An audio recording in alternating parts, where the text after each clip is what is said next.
Chegando aí, Daniel. Aê, boa noite. Boa noite, meu caro. Quanto tempo? É verdade, como está? Ah, eu estou com saudades. Fazia tempo que a gente não fazia uma live juntos. É, salvo aquela que a gente fez hoje no café da manhã, né? Qual? Que eu não estou A- a- lembrado. Aquela conspiração anarquista para destituir o poder do mundo. Ah, sim, sim, verdade. A gente fez uma live lá falando, não, quem que a gente vai agora perseguir? Nada muito importante. Não, imagina. Só, deixa eu só arrumar a luz também aqui, deixa eu ver se eu consigo melhorar ela. Tá muito na minha cara. Aí, acho que melhorou. Aí, agora eu enxergo. Tava com um negócio na minha cara, Legal. não tava enxergando nada. Eu troquei o meu tripé. Esse tripé, ele aqui é melhor. Ele ilumina bem, mas ele ilumina até demais. Aí ele fica na minha cara, eu não consigo te enxergar. Agora eu te enxergo. Ah, eu tô te vendo bem, tá bem enquadrado. Você só tá com duas bolinhas É luminosas o ring aí. light. Eu consegui achar uma iluminação boa, é o ring light. Dessa vez eu achei uma iluminação Eu legal. posso ligar o meu também, de repente. Deixa eu ver se eu consigo. Não, fica à vontade, que Tá eu bom? acho que não vai nem precisar. Deixa eu só colocar um pouco mais pra cima, que eu acho que fica melhor. Aí, agora ficou bom. Então, meu caro, a gente estava conversando, né, antes da live, você queria fazer uma introdução a respeito do nosso tema, né, sobre percursos da psicanálise. Eu também separei uma pouca coisinha aqui, com não tanta... com uma seriedade, mas com uma seriedade um pouco diferente. Eu peguei aqui algumas coisas aqui no livro do Hillman, depois eu apresento ele. Mas, por favor, fique à vontade, inicie-nos a nossa conversa. Legal. Então, bom, obrigado pela presença de todos, pessoal. Rod, prazer estar aqui com você de novo. A gente poder trocar figurinha em questões aí tão importantes, né, que a gente se atreve a falar, né, que é a questão da conjuntura da psicanálise no Brasil de hoje, né. Uhum. Para a gente falar da conjuntura da psicanálise de hoje, eu tinha pensado em trazer um pouco de fatores históricos, questões aí que eu fui vivenciando ao longo da minha vida na psicanálise, né, tendo em vista que eu sou neto e filho de psicanalistas, e tem muita coisa aí dos bastidores que eu fui acompanhando desde pequeno, né? Histórias, situações. Só para saber, todo mundo está me ouvindo bem? Está dando eco? Que eu estou ouvindo um pouquinho do meu eco aqui. Não, Tá, para mim tá normal, o seu tá áudio tá perfeito. ótimo. Tá, então beleza. Bom, então assim, eu vou falar um pouco da minha perspectiva de coisas que eu vivenciei, estudei, né? Para eu ver como é que a psicanálise no Brasil ela foi se transformando. Bom, a gente sabe que o Freud tinha uma preocupação de que a psicanálise não se tornasse uma espécie de ciência judaica ou restrita ao círculo vienense. Conforme as ideias do Freud foram se disseminando pelo mundo, inclusive nas Américas. Naquela época, até me lembro das conferências que ele deu na Clark University, em que ainda existia uma parceria amigável com o Jung. Tanto é que tem aquela famosa foto, né, do Freud com o Jung, o Ernest Jones, o Ferencz, eles estão nesse grupo que foi dar palestras lá na Clark University nos Estados Unidos, para divulgação da psicanálise, né? Então, aqui no Brasil, existia um sujeito chamado Durval Marconi, que começou a se comunicar por cartas com o Freud, né? E o Durval Marcondes ele solicitou que uma pessoa fosse enviada da Europa para analisar médicos que estavam interessados em ser psicanalistas aqui.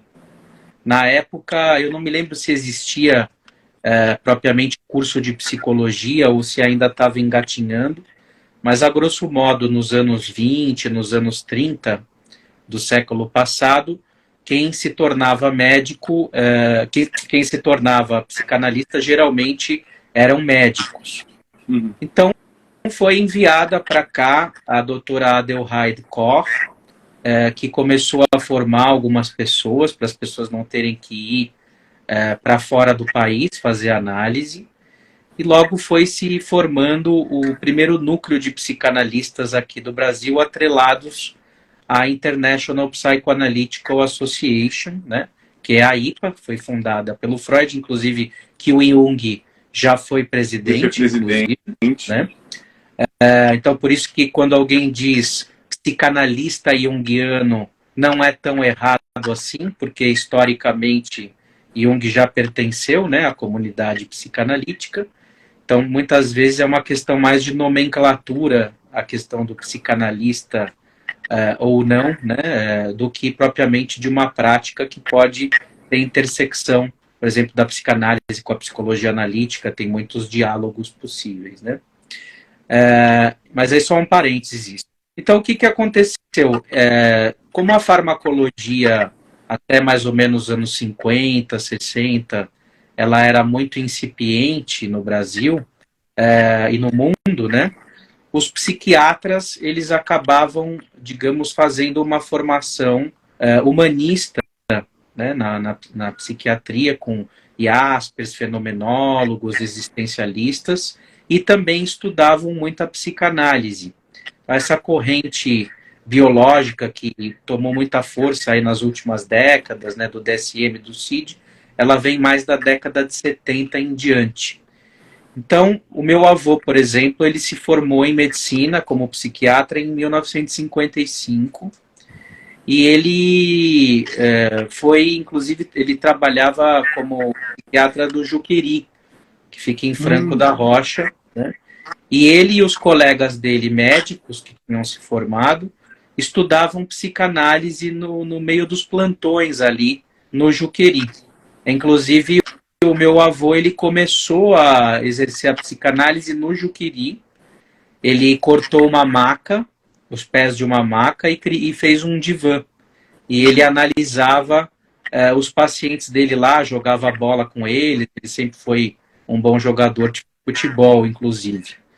E a psicanálise era meio praticada assim, às vezes sem muito percurso de análise, através de estudo. O que acontece? A psicanálise, nessa época, ela tinha um glamour muito grande. As pessoas foram fazendo análise. Era muito caro fazer análise, porque começaram a vir outros personagens de fora do Brasil. Então, a psicanálise no Brasil, ela teve sempre esse aspecto colonizatório, do tipo um europeu que vem nos ensinar a psicanálise. E isso é, a meu ver, um dos principais sintomas que geraram aí o que a gente chama de elitização e de burocratização da psicanálise. Por quê? Porque não só ela estava atrelada ao modelo médico, e está muito ligado a um certo tipo de narcisismo e de poder e controle sobre as pessoas, não completamente, mas que tem tradicionalmente, né, essa questão narcísica do médico, né, enfim, se colocar nesse lugar de poder. E não só isso, mas no caso do Brasil, uma idealização que era típica dos brasileiros, que existe ainda até hoje, porém um tanto menos, dos europeus e dos americanos, né? Ou seja, aquela mania do brasileiro se menosprezar e sempre valorizar o estrangeiro. Então, o que acontece? Isso foi contribuindo para a criação de uma estrutura piramidal que imitava os modelos europeus das instituições psicanalíticas. E o que acontece? Como o brasileiro ele tem uma diversidade cultural diferente do europeu, isso fez com que a psicanálise se tornasse uma espécie de bolha no Brasil.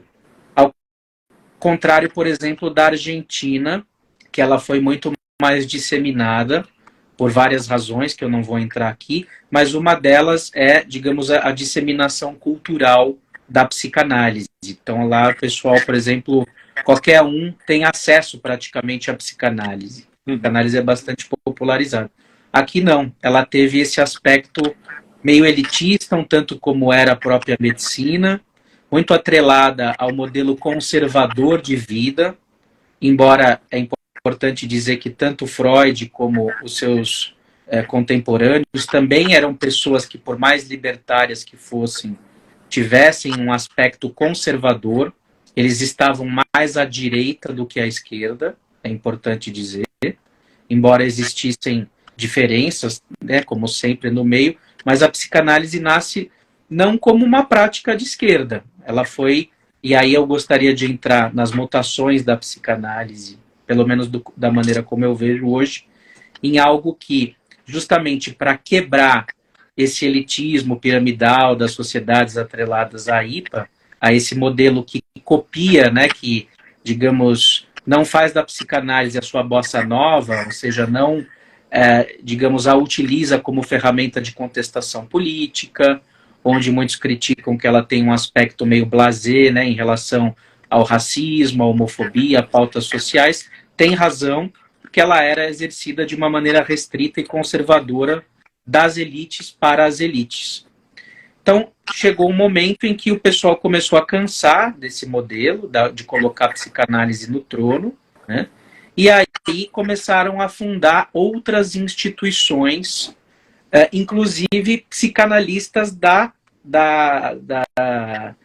IPA, né, da IPA no Brasil, ou das sociedades a ela atreladas, que foram fundando essas outras instituições. Inclusive, em 79, foi fundado o Instituto Sede Sapiência, aqui em São Paulo, em parte por um dissidente da Sociedade Brasileira de Psicanálise de São Paulo, que também foi um dissidente parcial, porque ele continuou na sociedade, mas ao mesmo tempo ele fundou o SEDES. Foi um dos fundadores do SEDES. Né? Então, o que acontece? Aí vocês veem que tem uma questão política na psicanálise muito forte, tem uma disputa, né, por poder, aliás, como é próprio do ser humano, e essa disputa por poder, sem dúvida, passa por um intuito emancipatório, de libertação, mas ela também está atrelada a uma reserva de mercado. E para sustentar essa reserva de mercado, há uma retórica de ódio subjacente a outras instituições. Essa retórica de ódio, ela pode ser explícita e implícita. Tá? A maioria das vezes ela é implícita, mas por vezes ela chega a ser até manifesta, explícita. Né? Então, por exemplo, no caso, a Sociedade Brasileira de Psicanálise, né, ou as sociedades, passaram a ser justamente as representantes do conservadorismo de direita, medicalocêntrico, que de alguma maneira tinha uma certa conivência silenciosa com a ditadura militar, ao passo que outros grupos seriam mais libertários, mais progressistas, inclusive importando psicanalistas argentinos, que é o caso do Sede Sapiense. Nós temos o Mário Fuchs, inclusive, que morreu recentemente, que é um deles, né? E aí foi se fazendo um modelo que rompia com o paradigma da análise didática, né? Que era um modelo que buscava centralizar o poder da formação nas mãos de analistas que tinham o título de didatas, que são justamente os analistas que estariam aptos, segundo o modelo da IPA, a formar outros analistas. Esse é um dos principais motivos de ruptura, por exemplo, que redundou na formação do SEDES e depois nas formações lacanianas, né, nas instituições lacanianas, que é a ruptura com o modelo da análise didática. O que é isso? Você, para pleitear uma formação, entrar numa formação na IPA, né, ou nas sociedades a ela atreladas, aqui no contexto brasileiro, você não podia fazer análise com qualquer analista. Você tinha que fazer uma análise com um analista que já tinha conseguido um título interno que lhe permitia formar outros analistas.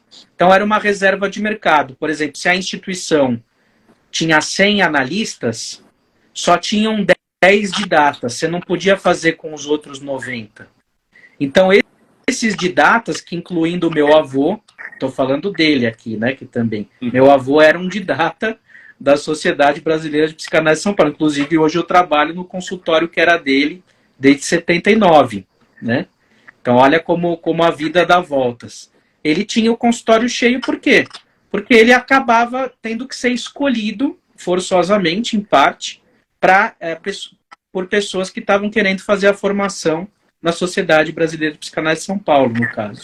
Então, era uma reserva de mercado. Ou seja, você não tinha livre transferência para escolher quem você queria, né?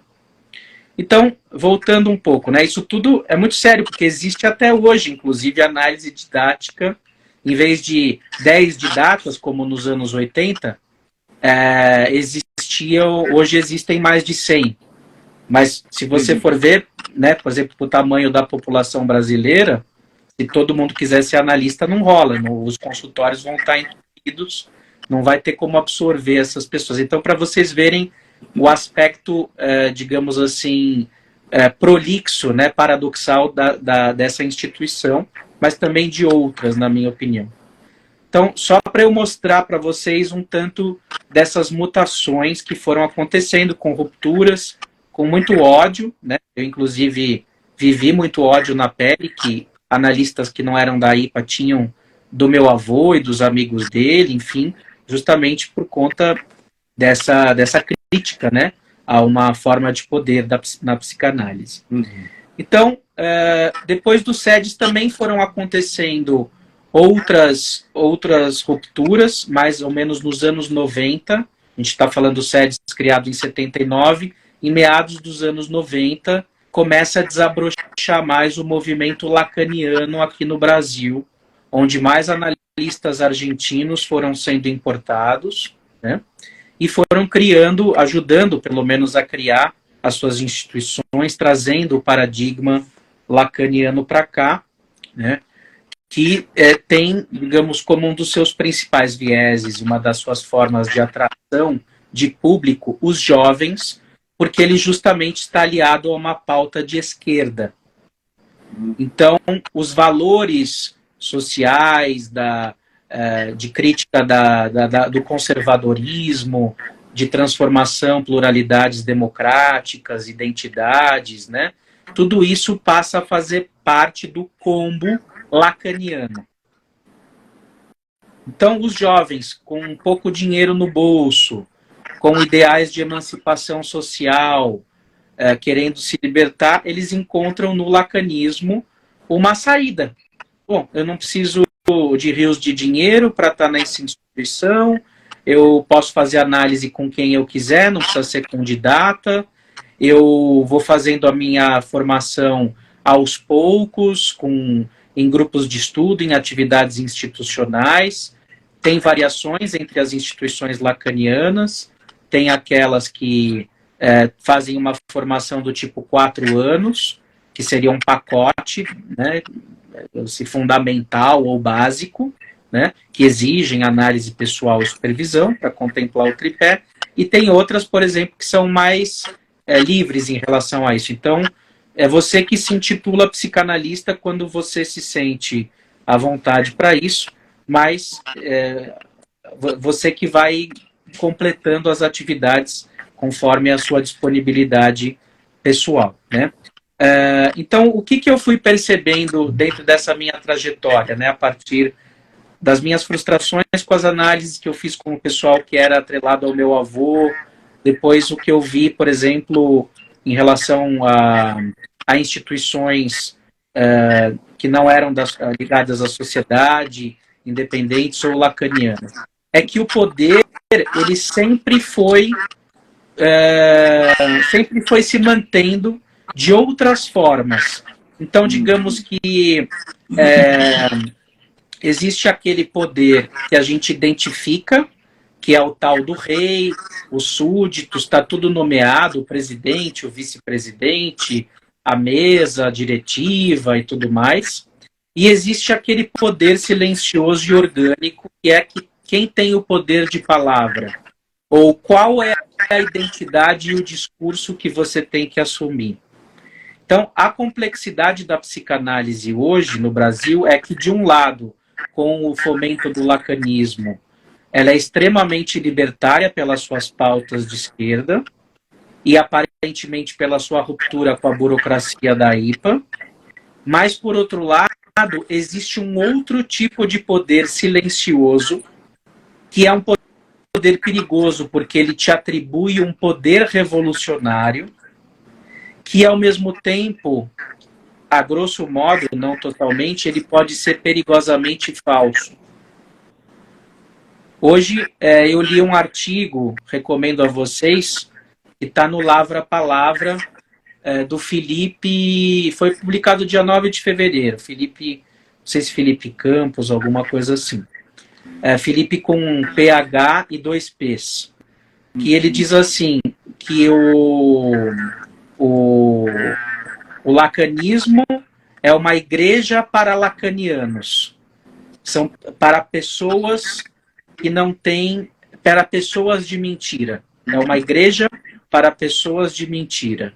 O lacanismo é para os lacanianos. Bastante forte, né, se a gente for ver, de alto impacto, né, assim, tem uma agressividade, sem dúvida nenhuma, nesse título, né, eu não faria uma leitura talvez tão taxativa, embora vocês lendo o artigo dele, no Lavra a Palavra, vocês vão entender, né, o que ele está querendo dizer, e é o que eu tenho desenvolvido também no canal Paixão Analítico, né, também através do meu percurso, né.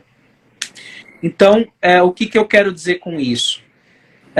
Que, paralelamente a esse poder orgânico, aqueles didatas da IPA e tal, meio caricaturais, tipo meu avô, que parecia um lord inglês, se vestia ali com terno, com tecido inglês, xadrez e tal, eles acabaram colonizando as universidades.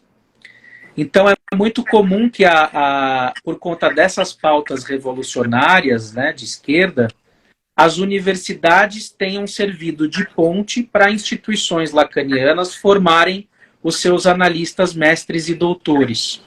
Então, onde existia um poder restrito a uma bolha institucional, que todo mundo queria entrar, que é um castelo no ar, tanto é que a psicanálise não é regulamentada no Brasil como profissão, ela é um ofício, né?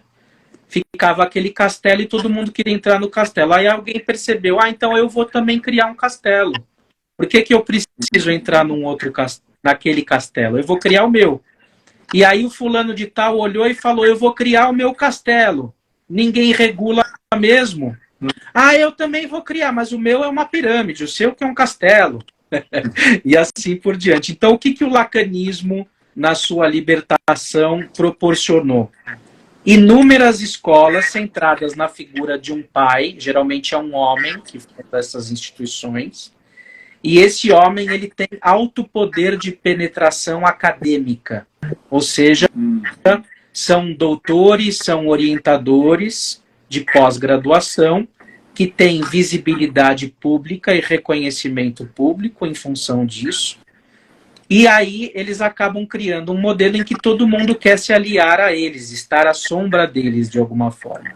E utilizam esse trânsito entre as instituições privadas, né, lacanianas, mesmo que sejam sem fins lucrativos, utilizam essa ponte com as universidades para poder ter uma extensão de poder, de penetração social maior. Então, por isso que o lacanismo ele se popularizou, porque ele é acadêmico, ele é para o jovem, ele é de esquerda, ele é libertário. Mas qual que é o problema disso? Se vocês lerem o artigo do Felipe, né, do Lavra a Palavra, e de outros vídeos e de outras conversas que eu e o Rhodes temos feito aqui. Que o lacanismo ele é de extrema dificuldade de compreensão.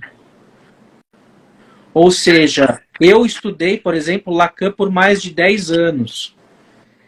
Se eu pego aleatoriamente um texto e abro um parágrafo, é muito provável que eu não vá compreender 70%, 80% do que está escrito, pessoal.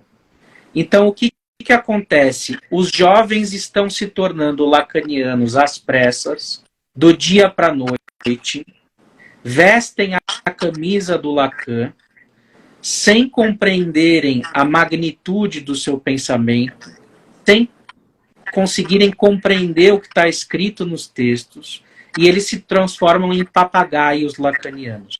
Então, quando ele diz, o Felipe, que são pessoas de mentira, é nesse sentido, que são pessoas que não estão pensando com a sua cabeça, são pessoas que não estão divulgando sua clínica, são pessoas que estão numa condição de idealização de uma obra que eles sequer têm condições de compreender, não por um problema deles, senão pelo próprio acesso à obra. Embora haja muito esforço hoje do Christian Dunker e de outros para divulgar a obra, uma coisa é um vídeo de YouTube, pessoal, para sintetizar um assunto. Outra coisa é você pegar e estudar a fundo Lacan. Isso é para poucos que efetivamente têm disponibilidade, conhecimento e, de alguma maneira, capacidade para amarrar as referências e compreender propriamente aquele texto.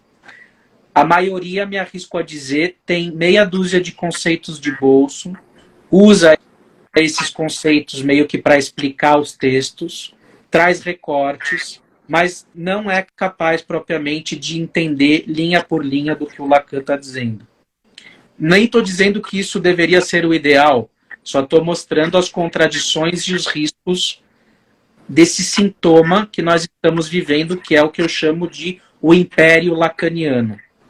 E o império lacaniano ele tem uma série de obrigações identitárias que você precisa reproduzir no seu pensamento social, desde em quem você vai votar, até se você acredita ou não em Deus, até do jeito que você vai trabalhar na sua clínica.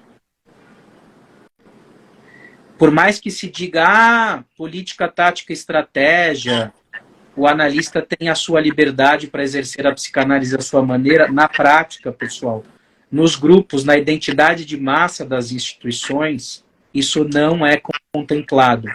Então, isso acaba se tornando uma fábrica de redução de cabeças.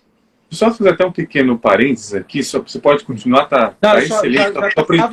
Eu estou aprendendo muito, mas eu acho que também tem um pouco além com relação a isso, porque também acho que você vai apresentando esse lacanismo, e também tem uma coisa do tipo, se não for Lacan, é ruim. Se não for Lacan, é algo desviante, porque olha esse autor aqui, eu já vi vários, inclusive teve uma polêmica no ano passado em relação a isso. Olha esse autor aqui, como é que ele foi, Então foi um ataque pessoal em várias coisas. Então, olha só, a gente tem que estudar, na verdade, quem é que se compromete com a verdade, quem é que se compromete com a psicanálise de verdade. Esse aqui não se compromete, esse aqui se não estuda. A gente tem várias referências, e aí deu um rolo enorme por conta disso. É muito também dessa questão de uma outra coisa que eu vejo, não sei se você vê da mesma maneira, mas tem-se ali um discurso muito de a gente está fazendo uma ciência, a gente está fazendo uma ciência. Tudo bem, isso não é um problema, mas também eu acho que acaba chegando, dentre todas as críticas em relação a isso, é que está se tomando um modelo de ciência exata para uma ciência que é quase que uma ciência da linguagem. É quase como um campo da linguagem, é quase não uma ciência, digamos assim. Nem colocaria nessa palavra ciência, nesse sentido tão iluminista que nós temos da palavra.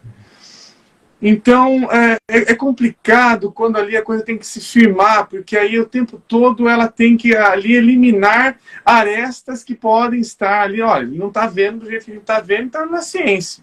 O que acaba acontecendo no campo da psicologia é muito grave, porque acaba essa possibilidade de diálogo, essa possibilidade de troca, de alter até. A gente está falando de um alter o tempo todo também. Nós precisamos dele. Se a gente não tem essa outra visão, a gente não está fazendo psicologia. Só queria fazer essa pontuação. Não, sem dúvida. Na verdade, você entrou no momento em que eu já tinha praticamente concluído, né? Eu acho que é isso. Nós vivemos uma identidade de massa promovida por uma obsessão pelo lacanismo. Eu acho que isso é um fenômeno novo no Brasil, né? Que talvez 10, 15 anos para cá, embora as instituições lacanianas sejam um pouco mais antigas, né, que isso. Mas eu acho que tem ganhado muita expressividade justamente porque há um trânsito com as universidades, inclusive universidades públicas. Ou seja, se antes era o médico que tinha aquele título de psicanalista, de data e tal, hoje é o doutor em psicanálise. E esse doutor em psicanálise geralmente é alguém que está usando noções de Lacan e pertence a uma instituição lacaniana, né? Então, eu não estou dizendo com isso que o Lacan não tenha potencial revolucionário, poético, que a obra dele não tenha grandes contribuições à psicanálise em termos clínicos e éticos. Eu, inclusive, sou muito grato aos meus analistas lacanianos, embora seja uma gratidão paradoxal, porque eu também já fui prejudicado por eles, e hoje eu tive que me assumir como o Daniel, de alguma forma, para me curar do efeito psicanalista lacaniano, né? Que eu acho que virou um tipo de um passaporte fálico, um título, né? Quase assim, eu sou lacaniano, né? Uma coisa assim da moda, e que muitas vezes são pessoas que desconhecem o próprio saber que existe dentro delas. Por isso que elas precisam pertencer a um grupo e repetir axiomas prontos, o que é extremamente nocivo para a nossa criatividade e para a nossa autoria, né? Então, é mais ou menos isso que eu queria dizer, né? Que muito dessa disputa com o bacharelado em psicanálise, dessa coisa de psicanálise com rigor, evidentemente que nós precisamos ter rigor, mas esse rigor precisa ser pensado, mas essa mania dos analistas, não só dos lacanianos, né? Mas de colocar a psicanálise num pedestal, num trono de marfim, é uma maneira de controlar e rebaixar o aluno, o iniciante. É dizer assim, você tem um percurso muito duro, muito longo pela frente. Pague os boletos, entre na minha instituição, faça análise, supervisione-se comigo, né? Ou seja, quando alguém precisa usar a retórica psicanalítica para diminuir o outro, para mostrar que a gente é pequenininho perto desse lugar do psicanalista, isso é uma forma de controle mercadológico sobre as pessoas. Então, no meu entender, a psicanálise mesmo é aquela que dá voz ao nosso discurso interior, é aquela que permite que a gente seja a gente mesmo, é aquela que é praticada dentro do nosso estilo pessoal, que usa a nossa criatividade, o nosso elo com a arte. Isso é a sublimação, esse é o inconsciente, de alguma maneira. Não é aquela psicanálise que caga regras, que faz com que a gente se adapte a uma forma de bolo. E todas as psicanálises têm isso, tá? Não é só a psicanálise lacaniana. Como se você tivesse que ser um ser invariável, né? E não, psicanálise é ser lúdico, é falar com as próprias palavras. E justamente o lacanês é uma língua morta nesse sentido, porque são verborragias tipo papagaio, que a maioria não entende o que quer dizer, e aquilo cai no vazio, e a pessoa vive um simulacro de identidade. Ela se perde nisso. Né? Daniel, é muito gostoso estar te ouvindo em relação a isso, esse percurso que você já tem na veia com relação à psicanálise e vem ali apresentando todo esse andamento histórico de como as coisas elas foram acontecendo. Isso é muito importante, porque alguma coisa não chega ali com status do nada, ela não chega ali se colocando, se prostrando ali do nada, ela vem com todo um percurso e eu acho que uma das coisas importantes que você foi falando é essa questão do poder. Como o poder ele vai tirando muito essa capacidade de você ter a sua própria linguagem, ter a sua própria língua. Você não consegue com ela. Ali parece que você tem que sempre se firmar em alguma coisa que te valide o tempo inteiro. Quem é que te autorizou a falar isso? E por aí vai. Eu queria só complementar um pouco a nossa conversa, que eu tenho um livro, ele é um livro que é em formato de diálogo. Ele é um livro muito provocador e ele também é muito pouco comentado. Eu vejo muito assim que e é uma crítica extremamente válida em relação a todo o percurso da psicoterapia em si, né? Tem esse livro aqui do Hillman, né, que eu separei alguns poucos trechos para a gente só falar a respeito desse nosso tema do percurso. É esse aqui, eu tentar aí, consegui, para não pegar muito a luz nele, né? É os 100 anos de psicoterapia e o mundo está cada vez pior.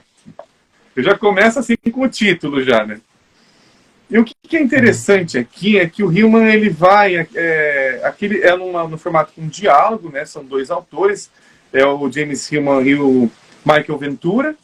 Eles estão conversando ali, então é uma escrita oral, basicamente, é um livro que tem ali são diálogos que foram gravados. E eu separei dois momentos aqui, bem no início do livro, que eu achei interessante para a gente aqui ter uma reflexão a respeito desse percurso da própria análise, para onde a análise está levando as coisas, e por aí vai. Então o Hillman ele começou o livro até dizendo o seguinte aqui: já se vão 100 anos de análise. Isso eu acho que estava, não sei que ano que foi esse livro aqui, deixa eu ver. Aqui está, acho que 1995 que está aqui no...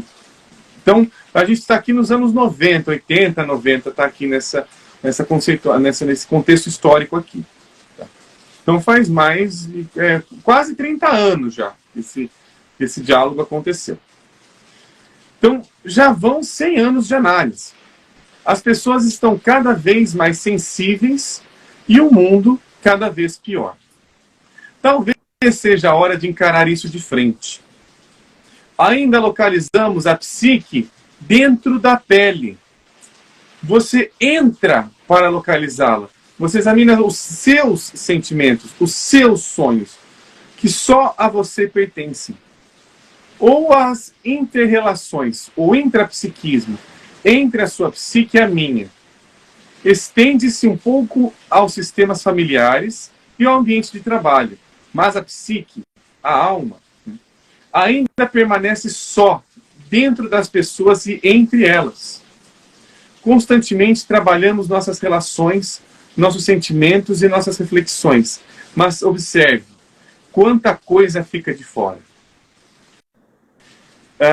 Aqui ele faz um gesto aqui, tudo mais, tal. Eu não entendi muito. O que sobra é um mundo deteriorado. Por que a terapia não percebe isso? Por que a terapia trabalha somente dentro da alma? Quando ela remove a alma do mundo e não reconhece que está também inserida nele, não pode mais fazer seu trabalho. As casas estão doentes. As instituições estão doentes. O sistema bancário está doente. As escolas, as ruas, a doença está aqui fora. A alma sabe. É sempre redescoberta pela patologia. No século XIX, não se falava em psique, até aparecer Freud, descobrir a psicopatologia. Agora já se diz que nossos móveis são feitos de algo que nos está envenenado, que os fornos de micro-ondas liberam raios perigosos. O mundo tornou-se tóxico. Olha que interessante, aqui não existia a expressão relacionamento tóxico. E ele já usava essa expressão aqui. Eu achei fantástico quando eu li esse livro há pouco tempo e eu encontrei essas considerações iniciais aqui do Hillman. Mas aí eu vou pular um pouco algumas partes e vou só fechar aqui com um pequeno parágrafo que ele está dizendo aqui, olha só.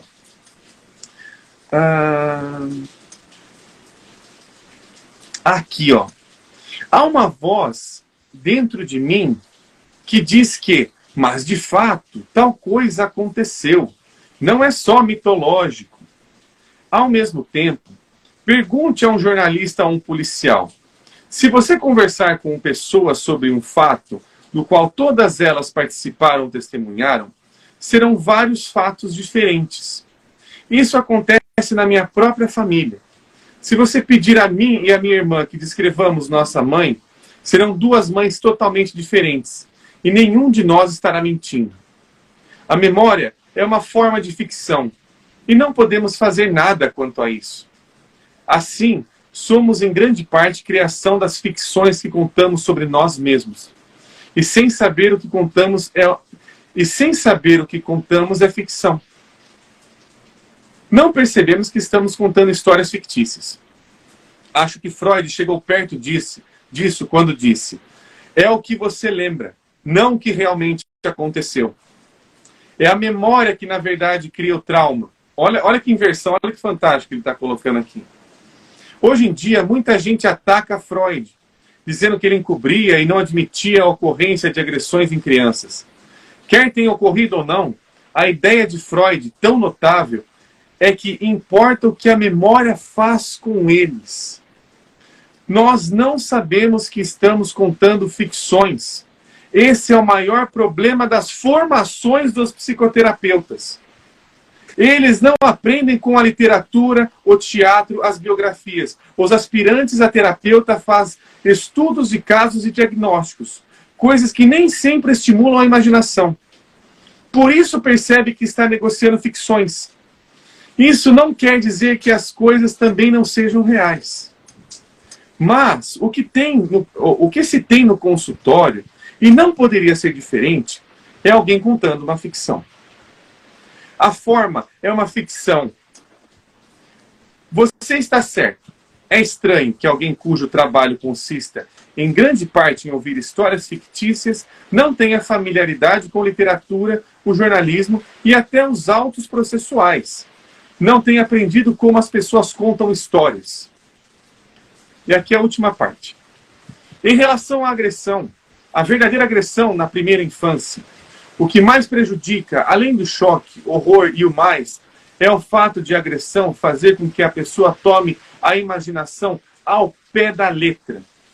Ou leva a imaginação ao pé da letra, ou dissocia em personalidades múltiplas, para que ela se estilhasse.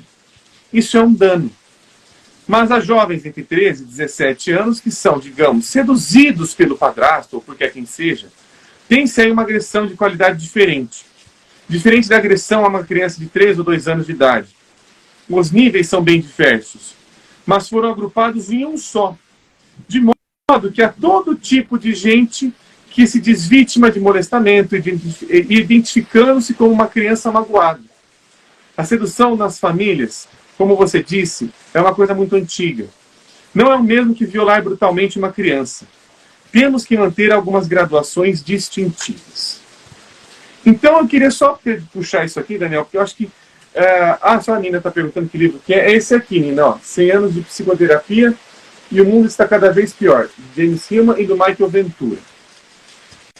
Então, aqui o Hillman está dizendo aqui uma coisa muito imprescindível para qualquer atitude psicanalítica. Aqui ele está fazendo também uma crítica às instituições. Aqui dá para perceber como a crítica dele é ferrenha, dizendo que as instituições não nos ensinam a ver histórias, não nos ensinam a ser inseridos no mundo dos humanos. O tempo todo nós estamos falando em termos que apenas circulam em bolhas, como conceitos como complexo de Édipo, como castração e por aí vai, objeto A. Esses são termos que só conseguem ser circulados em um nível de quem conseguiu atingir aquela qualidade intelectual. Não comunica com a população, não se populariza, não sai de lá, não conversa nos seus próprios termos. Com os termos, com aquilo que está conversando. Não fala sobre a imagem, interpreta, coloca-se à frente dela. E qual que é o grande problema disso? Que ele coloca aqui no final, generalização. Quando você generaliza alguma coisa, você deixa de ver diferenças, nuances, detalhes. Que esses detalhes nos colocam em níveis diferentes de como aquilo passou. Tira-nos da nossa repetição. Tira-nos da institucionalização do nosso eu. Que é o tempo todo que vem acontecendo. Eu acho que a própria forma como o Daniel foi colocando, como se cria uma instituição, é uma forma sintomática. É uma forma puramente sintomática de como as coisas elas ficam só numa regência de um rei e os súditos ficam ali só tentando ser chegar no nível do rei. Tentando ser amigo do rei ou ser o rei, e inclusive de uma maneira até colonizatória, né? E tem muitas instituições hoje, mesmo as lacanianas que antes eram restritas a uma certa região, agora elas estão criando sucursais, como o banco, né? Então, você tem antes era uma em São Paulo, agora tem no Rio, tem em Belém, tem em Porto Alegre, elas vão se disseminando, criando braços. E elas não conversam, e apesar de elas estarem falando sobre o mesmo não tema, Elas não conversam entre si, que é uma loucura. Tem um outro livro que eu não puxei aqui. Como se fosse uma franquia. Você tem uma franquia do McDonald's da Avenida Angélica, não vai conversar com a franquia da Rebouças. São franquias. É uma lógica de sucursais. É uma lógica, mas essa daqui é melhor. É sempre tentando nesse sentido. E tem um outro livro, que é o do Solution da Zani. É que ele está ali em cima, agora eu não vou conseguir lembrar qual que é o título dele. Que eu acho que é Jung. Deixa eu ver se eu lembro. É Jung e a criação da psicologia moderna, alguma coisa assim. Eu não vou lembrar agora o título dele de cabeça. Mas esse livro, o Solution da Zani, ele é um historiador. Para quem está interessado também em saber a história da psicologia analítica, eu recomendo que o melhor historiador, assim, em questão de referências, porque o Sonu, ele vai buscar referências na fonte. Ele não vai falar quem foi que falou isso, não. Ele foi na casa do Jung. Ele foi lá e leu o que o Jung escreveu. Ele foi lá e conversou com o paciente do Jung. Ele foi lá, foi na fonte. Ele vai ali conversar com a fonte. E ele tem uma narrativa de historiador. Ele sempre deixa isso muito claro. E ele deixa muito claro que a narrativa de historiador também é uma ficção. Mas ele tenta trazer ali o percurso de como foram as coisas. E ele vai traçando no início desse livro a história da psicologia, como ela foi sendo criada. E ela vai se colocando ali com a psicologia, ela... Inicialmente, quando ela estava se constituindo como uma ciência e uma profissão, ela foi criando diversas escolas e quando tentou se juntar a elas, elas deram um bug danado. Por quê? Porque cada uma estava estudando uma coisa, quando se juntaram, falava, mas isso aqui não é psicologia. Mas isso aqui não é psicologia também. Mas isso aqui não tem nada a ver com psicologia. E continuava. Porque uma escola estudava uma coisa, outra escola estudava outra, outra escola dava relevância para uma coisa X, outra para Y. E ficou uma torre de Babel enorme. E deu um problemão. O grande problema com relação a isso é quando tudo isso que está sendo dito não é escutado como uma psicologia, como uma lógica psicológica. Não, o que a psicologia é isso e não aquilo, o que a psicanálise é isso e não aquilo. E não que é uma possibilidade de, tá, você está falando algo que tem diferença sobre mim, isso me interessa, porque talvez eu não tenha estudado sobre isso. Quando a gente está falando de uma lógica de rei, que a gente está colocando aqui, a gente tem que... qualquer coisa que for diferente daquilo que está outorgado no meu reinado é uma ameaça. Qualquer coisa que é diferente daquilo que eu penso é uma ameaça. E uma ameaça para um rei tem que ser executada. Ela não pode continuar aqui. Então, a gente está falando de um rei medieval agora aqui. Um rei medieval, tirânico e por aí vai. Não é qualquer rei também que eu estou colocando aqui nesse sentido. Mas essa lógica é perpassada nas instituições como nós estamos lidando com elas hoje. Não à toa a gente vê posições intolerantes em vários lugares onde a coisa poderia estar sendo mais abrangente. E tem inclusive essa monarquia explícita e tem a implícita. Qual que é a explícita? É aquela assim, olha, a sua opinião não é condizente com a nossa instituição, você vai ser convidado a se retirar, a tal da excomunhão, como inclusive acontece aí aconteceu com uma amiga minha que está aqui presente, inclusive. Ela foi praticamente excomungada de uma instituição lacaniana porque ela começou a contestar o status quo, né? Então existe essa coisa monárquica, né, uma espécie de absolutismo, como você diz, e mesmo que eles não tenham a pachorra de dizer que você não se encaixa, você pode sofrer um cancelamento seletivo. Aí tem uma outra colega minha, a Gisele, que já é público o testemunho dela, está no canal. Eu vi, dos religiosos perseguidos pelo... Eu vi esse vídeo. Religiosos perseguidos no percurso psicanalítico, tem duas partes em que a Gisele conta uma perseguição velada e depois desvelada que ela sofreu numa instituição lacaniana lá em BH, né? Por conta dela ser evangélica, tá? Então é muito importante a gente se ater a isso que a gente está falando sobre a questão da massificação de discursos em prol de uma certa forma de identidade e que acaba excluindo a subjetividade. E eu diria mais um ponto que eu queria retomar, dentro do que você disse, da falta de criação, de arte, das biografias, né, das instituições e tal, que não dá para dizer também que é só assim, né? Tem também estudo de arte, de mitologia. Por exemplo, o meu avô, ele quando foi presidente da Sociedade Brasileira de Psicanálise de São Paulo, sugeriu que deveria ter uma cadeira de mitologia, uma coisa assim, ou que se estudasse mais mitologia, aí foi negado, dizendo que já tinha muita carga horária de muita coisa. Então, assim, também a gente tem que ver dentro de cada instituição os pormenores de como é a tal da grade horária, né? Porque as instituições não são tão iguais assim, tá? As lacanianas se assemelham mais porque elas são forjadas em prol, geralmente, de um paizão ali, de um rei, né? Que tem essa penetração acadêmica e é um autor que é o Lacan, né? Na verdade, o Freud não existe, ele já é passado a partir de uma leitura canônica lacaniana que já está feita. Então, paralelamente a isso, quando eu falei da questão acadêmica da psicanálise, dessa colonização, não é só a colonização no sentido assim de dizer eu sou um doutor, eu tenho um doutorado, não. Ela é uma colonização no estilo de escrita e pensamento. Porque a psicanálise não foi criada dentro do meio acadêmico. Ela foi lecionada em psicanálise desde os primórdios do Freud, dava-se aula em universidade, muitos psicanalistas ali da velha guarda eram também professores universitários, né?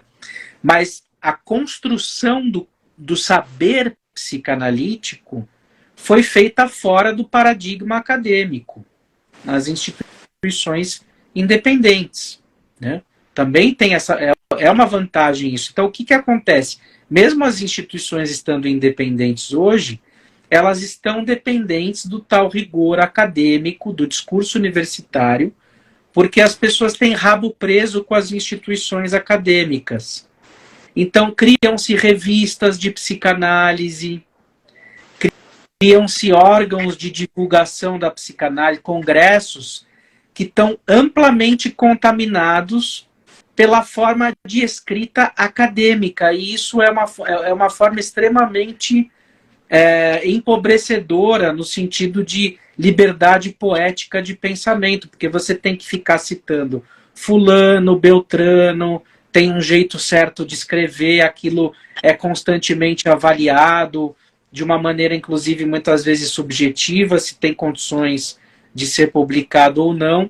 E quando a pessoa se propõe a rascunhar ideias, ou a se atrever a atuar de uma determinada maneira atrevida, ousada, isso geralmente é censurado nesses periódicos, nos anais de congresso. Isso aconteceu comigo várias vezes. Por quê? Porque todos esses órgãos psicanalíticos de divulgação de saber analítico, eles estão contaminados pelo modelo da plataforma Lattes. Então, o psicanalista ele está de rabo preso com a plataforma Lattes, que é um sistema também piramidal né? de títulos para ser validado. Exatamente. Exatamente. Então corrobora isso de que o mundo está cada vez pior. Então, assim, não sei se está cada vez pior.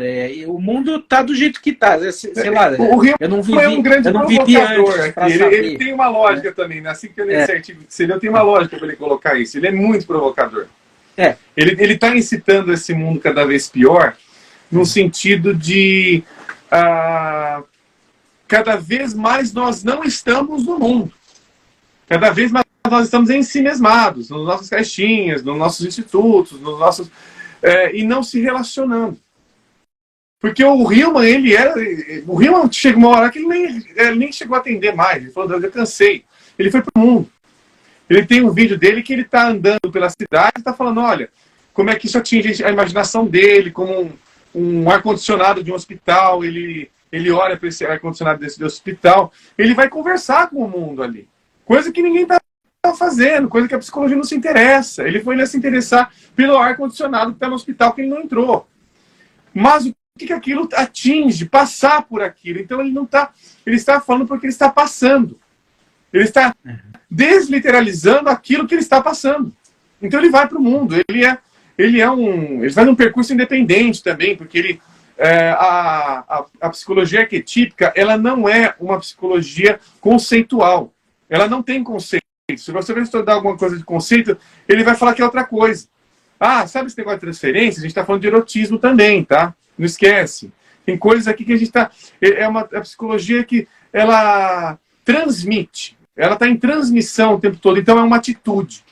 É difícil de ir para atitude, porque o tempo todo você não tem que se agarrar. Você não sabe o que está acontecendo. Você não tem mais alguma coisa para só se afirmar que é um complexo X ou Y. Tem um monte de possibilidade aberta. Isso é extremamente angustiante para um psicólogo, para um psicanalista. O que eu faço com tudo isso agora? O que eu faço que o meu trono desmoronou? Anda. O tempo todo é uma psicologia que anda. A atitude é andar. A atitude é continuar em movimento. Por isso que eu acho que a saída, né, qual seria a cura para essa conjuntura psicanalítica e psicológica atual, né? Seria o nomadismo, o nomadismo teórico, clínico, a gente poder estar com pessoas de outras tendências que leram outros autores, que é o caso aqui do nosso encontro, né? O Rhodes, por exemplo, tem bastante percurso junguiano, eu tenho bastante percurso em Lacan, embora ainda me considere, né, digamos, bastante aquém do que seria propriamente alguém que conheça, né, a obra do Lacan com profundidade, mas nós estamos sempre nessa interação. Então é importante que, mesmo quem esteja em instituição, não se trata de satanizar as instituições, ou seja, a gente vai extrair a cura do sintoma. Então não tem cura sem sintoma, ou seja, os sintomas estão aí. As pessoas precisam muitas vezes de instituições. Eu mesmo hoje sou independente, me chamo anárquico, anarquista renegado, né? Meu avô que era um barão da IPA, né? Hoje eu não tenho instituição, eu estou no consultório dele, né? Então, assim, são todos esses paradoxos, né? De um percurso de alguém que vai encontrando a sua solidão, mas de alguma maneira encontra eco e alianças para que a gente possa fazer com que o nosso sofrimento, a nossa voz, circulem por aí. Então, esse processo de cura, de emancipação dos analistas, dos terapeutas, é botar essa palavra aí no campo social, as redes, o YouTube. Então, a questão de um processo de cura, né? Assim que, tudo bem, a gente não vive sozinho no mundo, não é para viver mesmo, mas eu coloco na mesa como estar com as pessoas. Não é simplesmente estar por estar, pertencer por pertencer. Ah, eu vou fazer doutorado, mestrado, porque eu preciso ter um título. Eu vou entrar nessa instituição porque eu preciso que me reconheça um psicanalista. Eu vou estar atrelado a esse fulano ou esse ciclano porque eu preciso ter uma projeção fálica na cultura. Eu preciso publicar nessa revista porque ela tem visibilidade, as pessoas vão reconhecer que eu sou importante, que o que eu digo tem qualidade. Infelizmente, a gente tem que transitar, talvez, por essas coisas, mas é sempre importante a gente estar suficientemente distante e jamais abrir mão da nossa palavra, do nosso saber e de quem nós somos. Porque é muito fácil o efeito Fausto. A gente vender a nossa alma para o diabo em prol de prestígio, de poder, de reconhecimento, de pertencimento. E é aí que está o perigo, porque a psicanálise ela é repleta de seitas, de núcleos, de impérios, de barões, né? E tem todo um saber que está dentro de nós que clama por ser desvendado, por ser escutado, né? Clama por ser visto de alguma forma. E que não é aquele narcisismo tóxico necessariamente, não. É porque realmente todo mundo tem algo a dizer. Então não se apequenem frente a essas estruturas ou esses jogos de submissão, que colocam a psicanálise distante das pessoas. Não, isso que a gente está fazendo é psicanálise. Estamos circulando a palavra, estamos pensando juntos em problemas e em alternativas, né, de cura. Estamos colocando a nossa castração em jogo, entre aspas, ou seja, que nós sofremos, nós erramos, nós pisamos em falso e estamos aqui tentando elaborar alguma coisa. Eu já pertenci a mais de uma instituição, eu sei como são os bastidores. Eu ouvi as fofocas da psicanálise desde quando eu era pequeno, porque o meu avô era pertencente, né? A minha mãe também pertenceu durante um tempo. Então, assim, a história se repete. A história se repete como farsa ou como tragédia. Por isso que precisamos ir além da tragédia e da farsa para poder construir uma psicanálise, uma psicologia de verdade, que dê voz às pessoas. Essa é a minha opinião. Perfeito, Daniel. Eu agradeço muito essa conversa que a gente teve. Acho que foi uma conversa que eu falei aqui no início da live, né, na parte 1 que ficou lá cortada.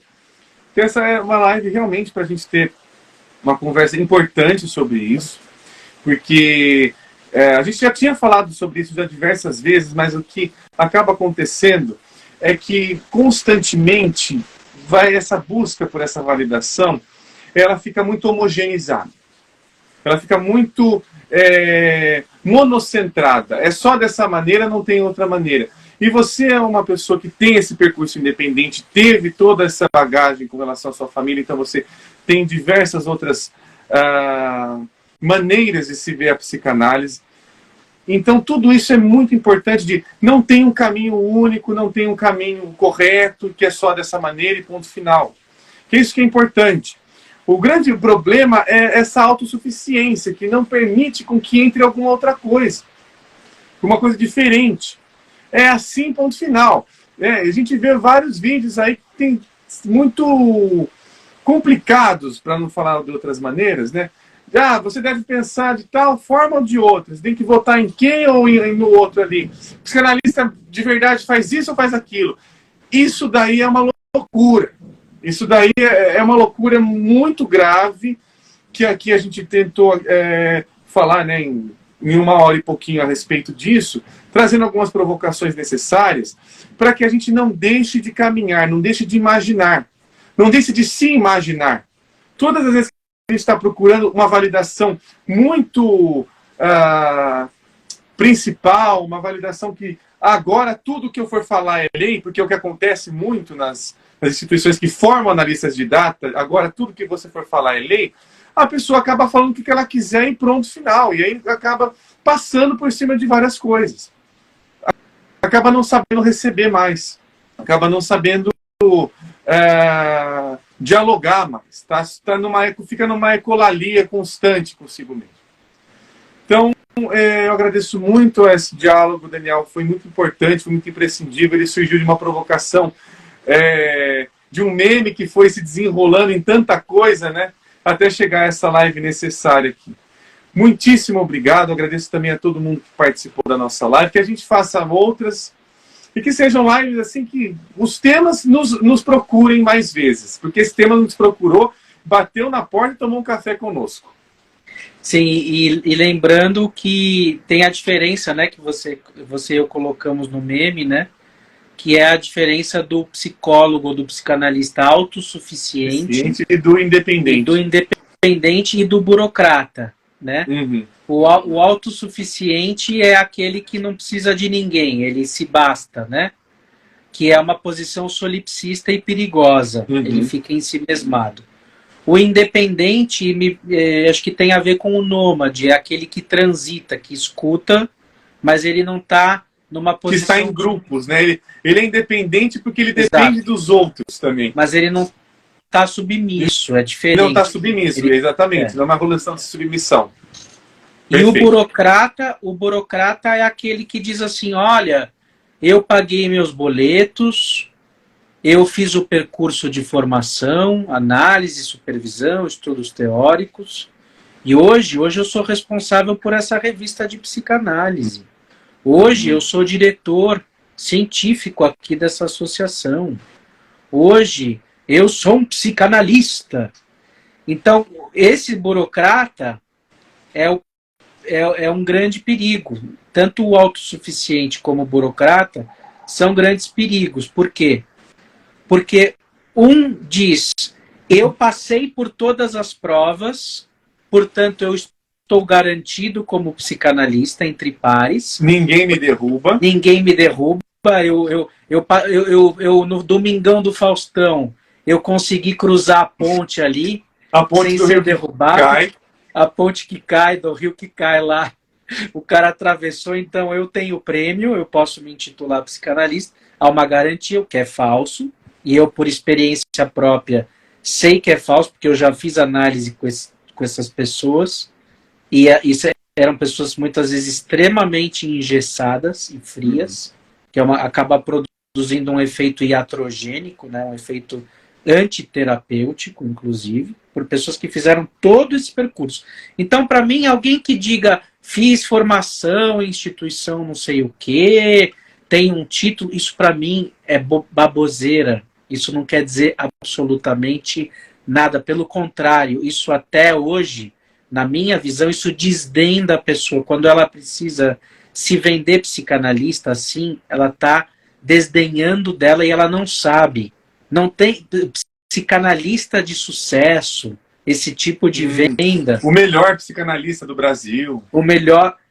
O psicanalista é aquele que se sustenta nos seus gestos e nas suas palavras, nas suas atitudes, na sua capacidade de escuta e transformação. Ah, mas o dono da padaria conseguiu fazer outro dia isso com um morador de rua que foi pedir um misto quente. Ele escutou, deu misto e, de alguma maneira, esse gesto transformou a vida dele. Então, o dono da padaria foi um psicanalista aí. Mas ele foi, sobretudo, um ser humano. Uhum. Então, é isso que eu estou querendo dizer. O analista é alguém que está, antes de tudo, humanizado.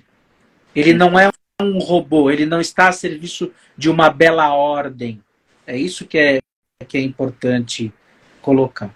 Né? Então, por isso que, estejam instituições ou não, sejam independentes, ou seja, pensem com a própria cabeça. E que assim seja, meu caro. Muitíssimo obrigado. Que live necessária. E que a gente possa se encontrar mais vezes, que os temas nos procurem mais vezes. Porque quando eles nos procuram, eles falam muito melhor pela gente. Né? Eles nos atravessam. Saravá, pessoal, muitíssimo obrigado também. Os comentários aqui foram fantásticos.